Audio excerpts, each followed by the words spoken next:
welcome to Playwright, a podcast about creating and sharing new ways to play. My name is Ryan Hamann. You can call me H. And I'm Ryan Quintal. You can call me Q. At the time of recording, we're both still under recommended quarantines by both of our employers, not us specifically singled out, although I guess I can't speak for you, but rather it's a kind of mandatory work from home time, which is, all of this stuff in the news about you're supposed to be socially isolating and everything is just, it's a dream come true, to be honest. It's a way for me to feel like a hero for doing what I was going to do anyways. Yeah, now you're really like, yeah, I'm taking one for the team. Yeah, it's like being a gamer on a rainy day. It's like I was going to be playing video games anyways, but now people aren't going to give me sideways glances. Right. In fact, they're like, oh, we get it. Yeah, that's the really the only recommended entertainment at this point. So, hey, we are starting this recording 10 minutes late. It's my fault. 15 minutes late, actually.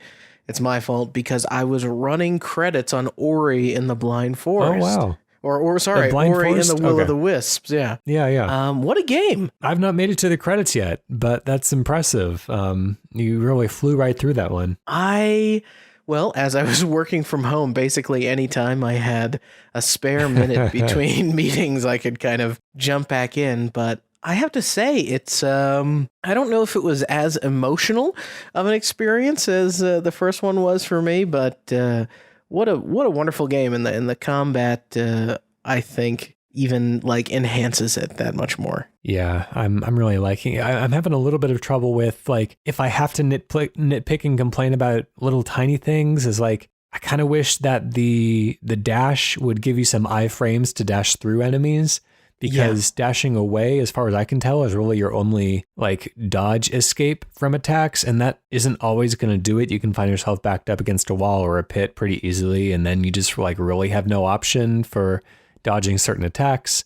And I feel like there are times when things glow so profusely that it's hard to keep track of what anything on screen is because it's all just like looking straight into the sun. Yeah. The other thing about it, I don't know what I assume you're playing it on PC. Yep. I am playing it Xbox One X. And as much as I've been enjoying it, boy, the performance is just garbage for me. I've heard stories, but probably shouldn't comment in an official capacity. Yeah. So I don't know if, are you at the point where you've been to like the ice place? No. Okay. So there's these enemies that kind of, they're like platforms, but they snap shut like Venus flytraps. Okay. I can count no less than a dozen times that those things locked up my console completely. Oh. Or actually just shut down and hard rebooted the game. Ooh. Wow. Thank goodness for the generous checkpoint system. I really did not lose that much time, but boy, oh boy, I was like, this is just an enemy. Surely you QA'd for an enemy. I don't know. That's surprising. Yeah, I complain. It is still one of my favorite games this year so far. I know we're only into March, but Ori has a special place in my heart, and I think the ending is a real treat, so you'll enjoy it. And we're just a couple days before Animal Crossing and Doom at the time of recording, so yeah, we're off to I don't think 2020 got off to as quick of a start as 2019 did, or even 2018 before that, but like it's really picking up the pace come March. It really is. Yeah. Anyways, let's get to some video game pitches. Okay, so I'm going first today, and one of the things that I really enjoy watching, I've spoken about many times before, is like I love a good speed run. And all these speedrun events, the GDQ events, like I'm glued to the screen, and I just love kind of having those open in a second window during that entire week when they're streaming. It's a real treat. And one of the things that's always enjoyable for me is the TASbots, the tool-assisted speed runs that people program. Do you know how they do these? I guess I should give the context regardless. Yeah, I don't know what these are. So TAS, TAS for tool-assisted speedrun, is when somebody uses an emulator and basically programs in like frame by frame controls beforehand so they can basically just press play and then the game will essentially play itself, but like more perfectly than any human could ever dream of playing it. And so there's kind of two purposes that these serve. One is just like plain showing off, or sometimes even like doing silly stuff with it. There's a really great TAS run of one of the Brain Age games on Nintendo DS, where it's just like drawing silly pictures, but it's done in such a way that like it tricks the game into thinking that it actually input the right answers. And so it's all these things that like the runner programmed in beforehand to basically like rule out any kind of randomization and to get like a pixel perfect run of a game. It's good for showing off and just for doing things that would be impossible otherwise, but also it's important in the speedrunning community because even though by definition these are robotic and, you know, more perfect than any human could be, they're oftentimes used as ways of kind of like charting out strategies for humans to aspire to. And so some of the strategies or some of the tricks that were developed in tool-assisted runs ended up being adopted by the human runners eventually. When they get good enough to be able to do it. Yeah. And so basically, you know, it's a way of saying that, you know, we had no idea that this was possible. We saw a robot do it, and so we're gonna try. We're gonna try, and oftentimes they do figure out a way to do it even with our puny, mortal, squishy little fingers, and that's always impressive. But anyways, it's a roundabout way of getting to the pitch of basically saying that I want a game about programming a tool-assisted speedrun. Basically, it's a difficult platformer, but you can rewind, inch forward, you know, frame by frame, place jumps like you were splicing together a film, dives, punches, whatever, onto a timeline. Kind of like Braid or Superhot in a way, but, you know, basically ruling out any of those kind of like real-time elements. So basically it's all step by step. You can probably play real time, but for the most part it's supposed to be taken like like you're editing a film. So anyways, I'm gonna start the clock there and see where it goes. One of the things that I think is cool about this is the idea of what you could do with a sort of interface. So being able to not only choose like a command like jump, but then to be able to go and see like maybe the next thing that you dial in, and you can imagine like a round sort of joystick based interface to calculate the angle of the jump, and you get the sort of the thing that you get in pool video games where it actually is just like showing you the arc. So it's exposing all the mechanics before you. Yeah, I would want something that kind of reflects some level of like the real life types of inputs. So, you know, like in Mario, you have the different levels of like of a quick A button press versus like a long A button hold to get different jump arcs and stuff like that, and kind of educate people on how they would make these bots in the first place. Just imagine if you did the same thing, but there are certain levels, like in a platformer, that are auto-scrollers, and essentially what the auto-scroller means is you have to be inputting the commands on a timer. Like you have a countdown to, Wait, isn't this just like a regular game? Yeah, I guess so, but but it almost is more like I'm thinking of like an active time battle or something. It's kind of like always these micro pauses to decide what the next thing is going to be. You know, after Twitch Plays Pokemon finished up, they tried doing Twitch Plays Dark Souls and had a bit of trouble with that, as you can expect. Dark Souls being a much more difficult game than Pokemon, and due to its kind of like real-time elements. And so what they did is they ended up like creating a mod that paused Dark Souls every like couple seconds, and then they would like let the commands basically like fill up through the Twitch chat, and then it would take the most popular command from the whatever 2 seconds that it was paused and then input that. And so it almost turned Dark Souls into like a turn-based game. And so, you know, there are ways that this could even be done navigating three-dimensional space, or more kind of like difficult combat type of mechanics like that as well. Yeah, you could even see like doing a easy / medium hard, normal hard mode, and the difference between the 3 modes is how much information you'll get about the move that you're sort of programming in. So you can imagine easy mode, maybe you could even go as far as to program the surface or the spot that you want the character to end up, and they will kind of get there for you in any way they can. But then all the way on the hardest mode, you'll have like 3 or 4 different factors you're calculating, and you have to do jump, height, intensity, and angle.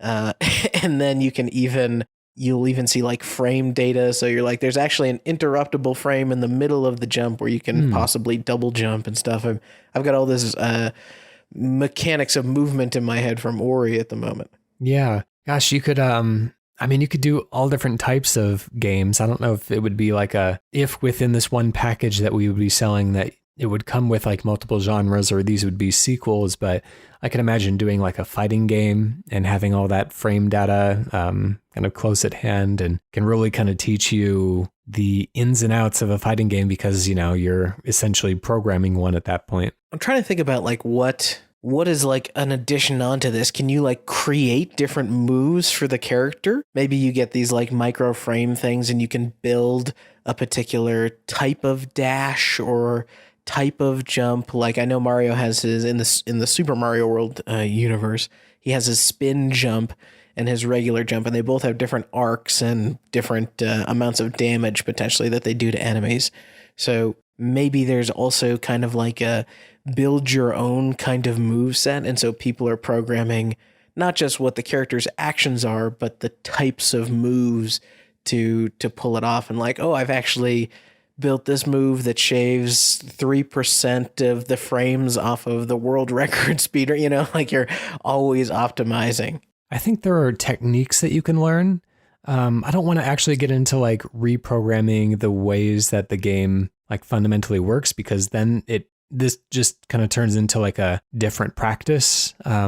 You're essentially hacking the game at that point or playing kind of like a Game Shark simulator. But like Mario World, like that has crazy amount of depth that people don't even really touch on by, bouncing shells off of walls, catching them in midair and jumping off of them, or, the spin jump on top of certain objects. And there are ways to kind of like get half height or double height based on, letting go of buttons and pressing them again at the same point. So there are mechanics like that I think it would make sense to understand and kind of learn as you go. But essentially, like I would love if it played back like a real-time replay, kind of like Superhot does, of what this would look like if there wasn't all the pausing and rewinding and stuff. And so it's kind of like that GIF that goes around, that Mario Maker 2 GIF of the person dodging all of the fire wheels on that particularly sadistic stage. Do you think in this scenario that people can like control what is in the game, like in the environment? Can you spawn these turtle shells or whatever? Or is the trick like the level is very set and people are just sort of navigating within it? Because this is almost a auto Mario Maker like sort of experience. Yeah, I kind of picture it as being one of those like extremely difficult platformers, like somebody made like a Kaizo Mario level, or like I Want to Be the Guy or something like that. And maybe not something that intentionally tries to trick you, but something that just like by the nature of the game requires, pixel perfect timing and precision.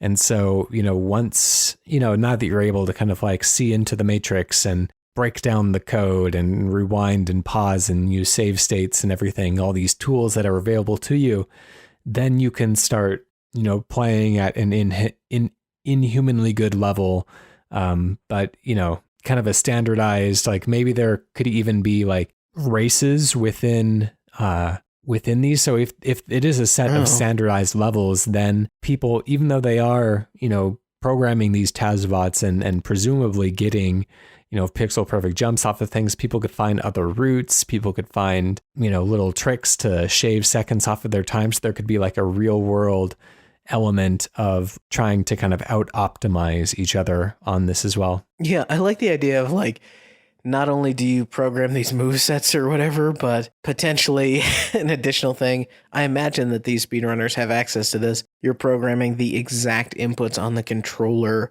per those movesets. So maybe there's like, in the same way that you see like an Ocarina of Time speedrun and the people are just like essentially Z targeting and backflipping everywhere. I like the idea of having the sort of controller level control, and then of course the sort of character animation level control. This could be pretty cool. It's almost like it's a coding game at this point. Yeah, essentially, or kind of like the recent John Wick Hex game, where you're kind of programming in the actions that are performed by the character at various points in the timeline of going through a level to make sure that he kind of executes everything that he needs to do within that time once you hit the play button, and then it kind of plays out like a scene from the movie, essentially. Anyways, we're out of time here. Let's move beyond this one. Let's give it a name. Feel like there's auto or program or something. Yeah. Do we need a name, auto? Auto, because a lot of these games are named after like the character. So if it was a programmer, it could be like Superb Autos. Superb Autos? I don't know. You're off to a strong start. It's going to say Autobot, but then that's a Transformers thing. Oh, Autobot. That's Transformers though. Man, is it? I thought it was Autocons. We could just call it like TASbot Adventures or something like that. Yeah. I don't know any games that actually use TASbot in the title. What if his name is Autoframe? Autoframe. Frame. I don't know if that's a believable last name. Yeah. There's Super Mario World. Auto World. What if you did AutoNation, like automation? Okay, that's good. That's good. I like it. Just got there. All right, AutoNation. I guess, do we spell it like the name, or do we spell it like it is an automation? I guess it is an automation. I think that makes the most sense, right? I don't know. I could go either way. I'll play around with it in post and we'll see what whatever looks looks good in text is the answer. All right. Let's go on to whatever you're bringing us today. Well, in the beginning of the quarantine, it's all fun and games. And what I mean by that is Hunger Games, H. Jessica and I had never seen the Hunger Games movies, if you can believe that. And I've only seen the first one, so... Yeah, that's where I was. I had seen the first one, and I was like, I don't need to finish, this is fine. But I have to say, I think they go places, and it was a kind of cool story. So I want to do a shared world, a sort of a game where you play a character who's a member of a district. You choose your district at the start of the game. Imagine kind of MMO style. Mm-hmm. Really, you have a pretty mundane job. You're a tailor or a baker or something like that. You need to go out and just hunt for food, and it's kind of a survival game, but with crafting and Minecraft-like, building a little town. And then, once, let's say, a week, the Hunger Games is played. Yeah, the Hunger Games really go up in frequency in this fiction. Someone from your district is chosen to compete in the Hunger Games. It could be you. And the Hunger Games is almost a battle royale style game with all of the sort of Hunger Games rules applied to it. And the winning district gets special bonuses for the week. All right. Let's go ahead and start the clock there then. So when battle royale games started coming out, people often used the Hunger Games as kind of like a shorthand to get people to understand what was going on in the first place. So are we essentially kind of just reverse engineering? We're taking a standard battle royale setup and basically just adding like a week of waiting around in between battles? Yeah. Yeah, I mean, I think that like there's probably some like mundane, well, I don't necessarily want to use the term mundane, but there's definitely some sort of light combat and stuff that you can get into during the week. But I think like you spend the week like leveling up a skill and potentially like, I think in the fiction of the Hunger Games, the more you say buy equipment or buy things that increases the number of times your name ends up in the Hunger Games pool. Because if you get killed in the Hunger Games, we should like take a bunch of stuff away from you. You see, what could be interesting is if you played kind of like a city management type of role and you really got to know each of these people within your town, kind of like XCOM soldiers, and there's a permadeath whenever somebody dies within the Hunger Games. And so, you can kind of keep a loose eye on how the other towns are doing, whether there's any, particular people within that town that you should be afraid of. And you can kind of choose who you're sending to each of these games based on maybe your best person, that maybe somebody's a really good kind of like farmer in the off times, and you can choose like, well, obviously they're not going because they're useless in a battle and I need them when we're in between, when we're fighting, and maybe there's somebody who's, been through 3 Hunger Games already and has really leveled up and has become like a pretty immense warrior. And then, it looks like all the other towns are just sending a bunch of scrubs into battle. Let's not risk our highest rated person, because if they die, then that sets us back quite a bit. I think that there's something to the Hunger Games where like there's kind of no choice. That unfortunate gut wrenching feeling of this person is going to have to fight for their life is kind of interesting to me. But I'll say this, and this should be approximately no surprise to you. I started with the city builder in my mind. And I was like, what if I show up with a city builder, H is going to murder me.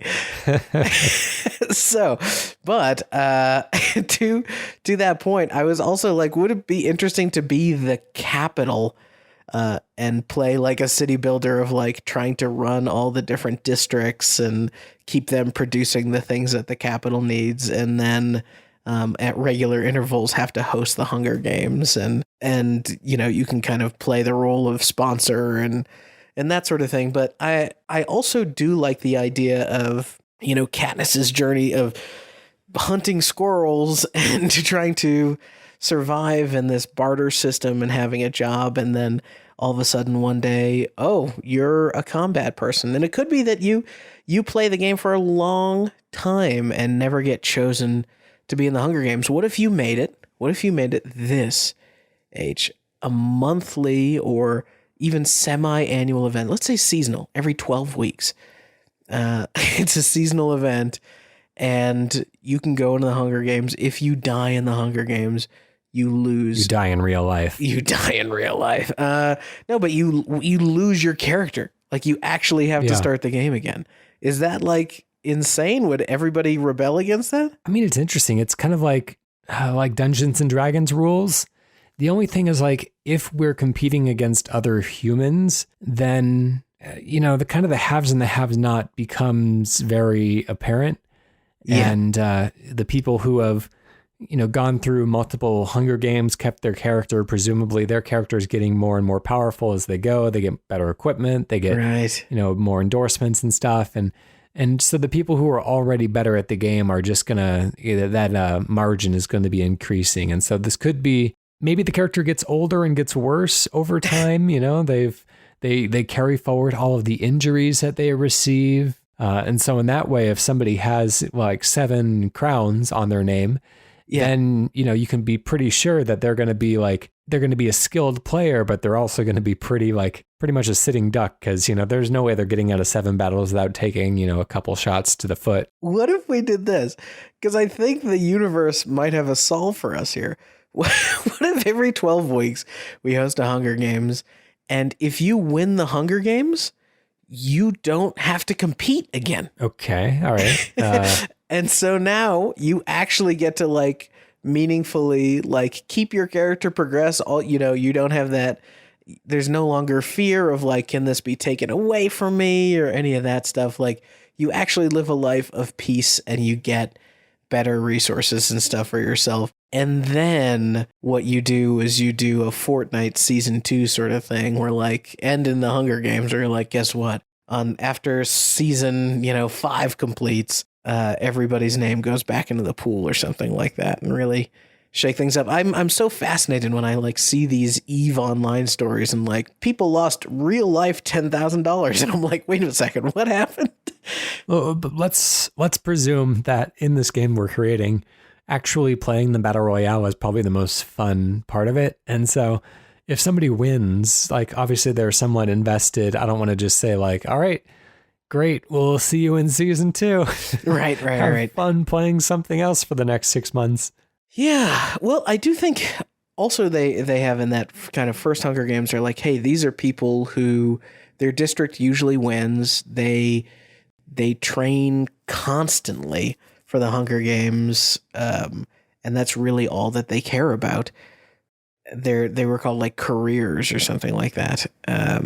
Maybe there's like it's like the same way that you choose a role-playing server or not. Each of the districts gets sort of some level of intensity that you're looking to participate, and the ones that are more pacifist maybe have more people in them, so the chances of your name getting picked are smaller and smaller.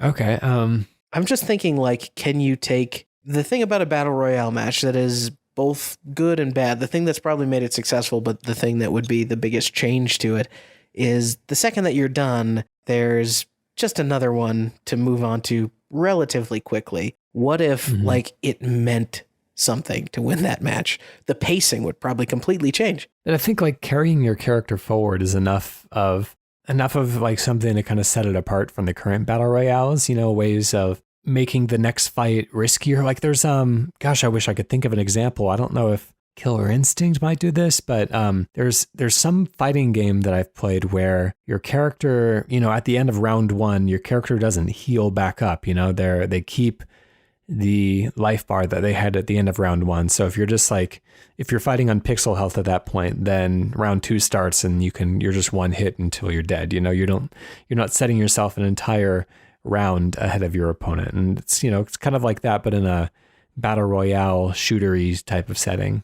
Yeah, you could also, like a big change that the Hunger Games doesn't necessarily do is the circle mechanic you have a chance to kind of walk away from. Like, what if because you're going to lose everything, you don't do the circle, you can literally, everybody in the game can watch the Hunger Games happen, so we can all watch the same match, and it turns into almost a television event like the Hunger Games would be. And as people die, their names are shot up into the sky. You do the whole thing, and potentially a match lasts days. Who's going to die first? Interesting.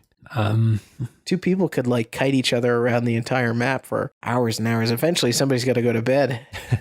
And just the fact that like people can walk away from it at any time and can basically just say like, all right, I don't like where this one's going, so I'm just going to go home.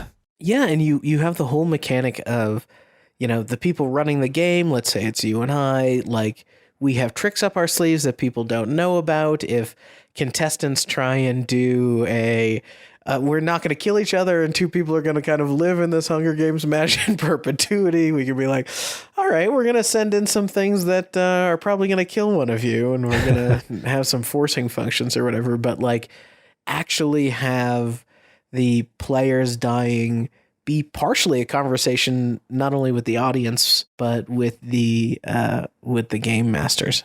All right, let's close it down and give it a name. Hard not to call it the Hunger Games, but yeah, let's find a way to the Hunger Games the game. The Hunger Games the game.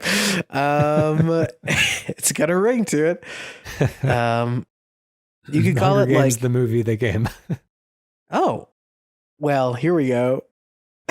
Yeah, we call it Peter Jackson's The Hunger Games, the game, the movie, or the movie, the game. There's no like MMO or anything like this, so we could just call it Hunger Games Online. Hunger Games Online. Let's find 96 of us. Yeah, let's find some like little injection of fun that we can put in there as well. I was starting to think of like a term like District Wars or something. Or let's see, massively multiplayer online role-playing Hunger Game. It's quite a mouthful. Let's see. Is there a Katniss joke to be made here? Or a Mockingjay? See, I don't even know what these things are anymore. The Hunger Gamers. The Hunger Gamers. Hunger Gamers Online. Hungry Gamers. That's really dumb. But listen, we still need that SEO juice. If you want to do the Hunger Games Hungry Gamers, that is a legitimately ridiculous title that I'm 100% behind. Okay, well, we can do that, and or Hungry Gamers : the Hunger Games Online. I like that. That feels like a good structuring. All right, let's move on to the community. This one comes from Lucinda Indy. We always do appreciate those indie developers, so thank you for sending this one in. This one, there's 2 emails from Lucinda, who says, I want confirmation you are real by I send a pic. Come once more is 2 + 2. Send from my iPhone. And the second email reads, I want confirmation you are real by I send a pic. Come once more is 2 + 2. Send from my iPhone. So identical messages, but I think there's a meaning in repeating it. So let's decipher and find out what's going on with Lucinda and her indie game. I'm going to start the clock there. I think that there's also, let's not forget this. This is kind of an important detail for me as well. It was sent to us on a BCC. But it was mostly sent to... So presumably it was sent to... the BCC list is probably longer than the Bible. Yeah. But it says in my mail client anyway, 2 undisclosed recipients. Mm-hmm. Which is pretty good. So we need a game about confirming something by sending a photo. I feel like you've definitely pitched that before, actually, now that I think about it. There's... you could turn this into like a zoological or cryptozoological researcher who has to take pictures of mythological creatures to confirm that they're real. Oh. I don't know what I want to do with this come once more statement. That gets us into dicey territory. Yeah, we should point out it's spelled COME. Right. But it also says send for my iPhone. It has a 2 + 2 maths equation at the end there, so... Even if we were to send a picture, but we were unable to do simple addition, presumably that would also lead to a fail state. What else? I'm trying to think about like what you need a photo plus math. Maybe this is a game where like you're given like math equations and then somehow you have to take a photo that answers the equations. That's kind of fun. This could even be kind of like an early childhood type of thing, like a teaching type of tool. We do so many games that are like, we're going to build a city and we're going to, have 3 layers of the economy and all this, which is fine and dandy. But like, kids want to play games too. And sometimes no shame in making something simple. Yeah. So I learned all about math and stuff with games like Elmo's Number Adventure growing up, and I didn't learn much, but I did play a demo of it on a Pizza Hut demo disc at one point. But I think that there's fun to be had here. So maybe you're in a 3D world and you're given an equation, what is 2 + 2, and you have to take a picture of something in the environment that there is 4 of. So 4 cows in the pasture, 4 spokes on the bicycle wheel or something like that. And maybe the challenge comes in like isolating that so you're not accidentally getting a picture of 2 clouds in the background or 2 frogs next to the bicycle wheel or something like that. Yeah, if you're doing something like solving for, maybe something in geometry, you have like an intermediate or an advanced mode where you're doing an equation, it ends up in a certain calculable angle, and then you have to find something that is kind of askewed at that angle. It's like you solve for this big, long algebraic equation, come out with x = 12, and then the next task is like, find 12, something in your environment. How many cows? Yeah. Well, what would the payoff be? Because I feel like if you if you did it more about like geometry, or, you get into the realm of The Witness or something like that, where the environment itself at certain angles is locking up, or maybe it's freeform. Maybe the answers are really all over the island and you're just choosing your interpretations of them. Interpretations? How so? I'm saying like, if you can get two objects to line up, like the camera is smart enough to detect like, you did solve it. Of course, you don't want to get like false positives, which maybe you can only solve it once you get the question. Mm-hmm. You'd need a pretty smart camera. Pretty smart smartphone camera. I mean, this could even be a smartphone game that detects patterns in your environment. And we've definitely pitched stuff like this before, but, you can take a picture of, 4 amiibo on a shelf or something, and the game would have to have some way of like parsing what it's looking at, which is a difficult task to achieve, but maybe someday it could be possible.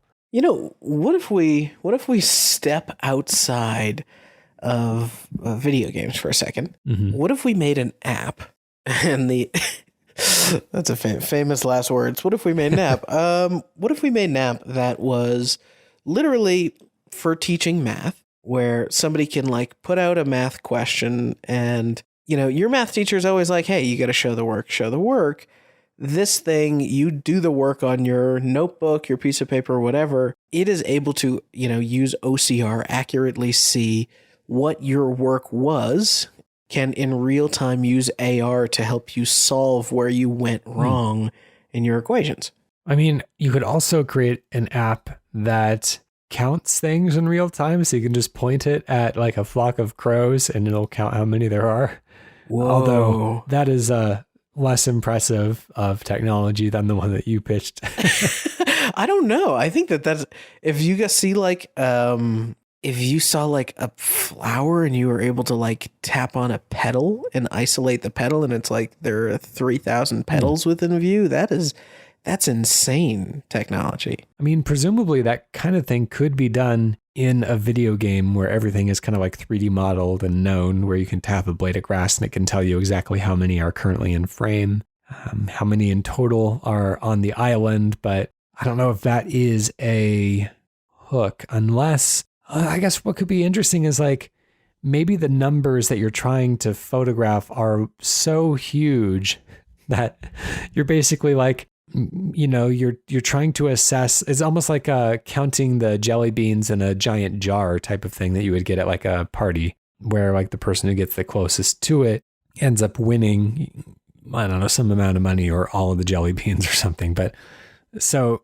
you're given a number like 12,000 or something like that. And maybe like you and your friends can kind of like challenge each other, kind of like a game of horse. The closest that somebody gets to photographing something with that number of objects in it. And so you can shoot the ground at the beach and it can count the grains of sand or something like that. And, based on like how much of it is in frame at a time, then you can, and so, you can make it easy on people and say you just want one of something, or you could do any number and see who gets the closest, Price is Right rules. Yeah, what if you did a game where you're on an island? Here we go again. I guess Animal Crossing has got me. What if you're on an island and you essentially can collect seemingly anything on the island. And sell it? Exactly. No. Just wait until Friday. You're going to love this. What if like you were asked to sort of almost like a game of Mahjong, sort of collect the island backwards? Like there's 100 blue flowers. Once you get those, there's 99, gold rocks or something like that. And then like literally you're going down and down and down until all that's left is like you and a flat piece of land and a single object, and you can collect that. It's almost like this kind of reverse Katamari sort of thing happening. That makes me think of something entirely different. Did you ever remember back in the 90s, or maybe even early, I don't remember, but there was like these 3D puzzle sculptures that you would make by stacking like oddly shaped discs on top of each other, and it would turn out to be, Darth Vader's head or something. That's not Puzz 3D. Is that Puzz 3D? I don't know. I'm gonna look that up and see if that's what I'm thinking about. No, Puzz 3D I think was literally like styrofoam puzzle pieces, but I know what you're talking about, the discs. Yeah, discs. So you couldn't tell what they were just by looking at them, just because they're just kind of oddly shaped discs. But then once you stack them on top of each other, then the structure would start to take form. But maybe there's a way of like you have to recreate different structures, and you have to choose, what order all of these discs stack on top of each other using kind of context clues. So like if it's a island that you're trying to build, then obviously the snowy mountain would be at the very top, and the water would be at the very bottom, and then you can kind of like from there find color matches and stuff and try to align everything so it builds the mountain and builds the statue or whatever it is you're trying to build. But anyways, that's entirely different. So we're close on time here. Let's go in either direction. I don't care. Yeah, I do like the idea of collecting a bunch of things on the island, maybe through taking photographs on them, and that like allows you to either build or deconstruct the entire thing. So maybe once you take a photo of something, it disappears from the island, and you're trying to make the entire island go away. I don't. Yeah, no, but that makes a lot of sense, because like you get that sort of Mahjong-like effect of you actually have to peel away layers of the island to expose. Oh, that's it. Maybe you have to take a photo of something, and then you have to find a photo of the same phenomenon somewhere else on the island matching. Right. And that's what makes both things disappear. And now you have this sort of Mahjong like build down and take away until eventually it's just like a memory game then. Yeah. It's like you in the ocean.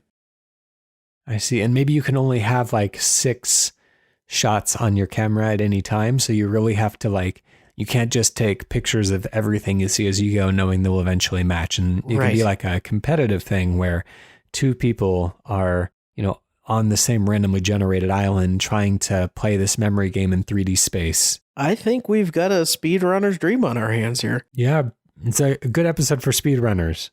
Let's close it down. Let's come up with a name for it. So there's a lot of names like Memory Island and stuff like that, but I feel like we can get clever by naming it after an actual island.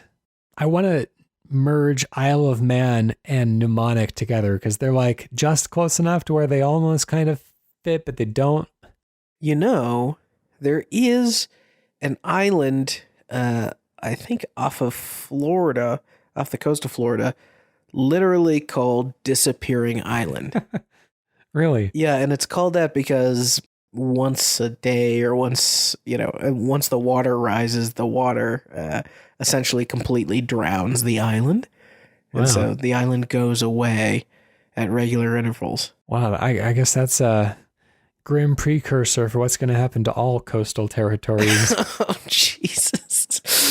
Happy COVID vacation, mental vacation, everybody. I hope you didn't get too comfy. We're back at it. We'll get back to global warming before too long. Don't worry. Yeah, that's right. We can at least move things into existential crisis instead of very real don't leave your house crisis. Well, anyways, that's kind of a nice one. Disappearing Island, you said it was? Disappearing Island. Okay. Let's name it that. It's a little bit of educational hook there as well. We'll call it Bennett Foddy's Disappearing Island. I like it. Excellent. All right. Anyways, thank you very much, Lucinda Indy, for sending that in. And if you would like to submit a game, then you can do so by emailing us playwrightcast@gmail.com. You can go to our website, playwrightcast.com/pitch. You can tweet us at playwrightcast, and in all of those instances, it is spelled PLAYWRITCAST. Special thank you to PROTODOME for the use of our theme song, Hello World, and thanks to all the other shows on the Kane and Rince network. If you're stuck inside, what a great time to give a listen to the back catalog of The Sausage Factory, Sound of Play, and Kane and Rince. And hey, from at least me, but I'm sure both of us here at Playwright, wash your hands. That's right. Just wash everything. Wash but everything. particularly your hands. Yeah. If you just be safe. If you're just be safe. Okay. I'm worried about everybody at this point. All right. Now I'm going to deliver a miniature pitch to take us out of the show. I kind of like this one enough to make it a full-on pitch, but we'll see how it goes. Yeah. It's like a tabletop simulator type of game using little miniature figures, but you actually have to paint them yourself using a kind of an in-game painting tool. All right. I do like that. We'll see you next week. Bye.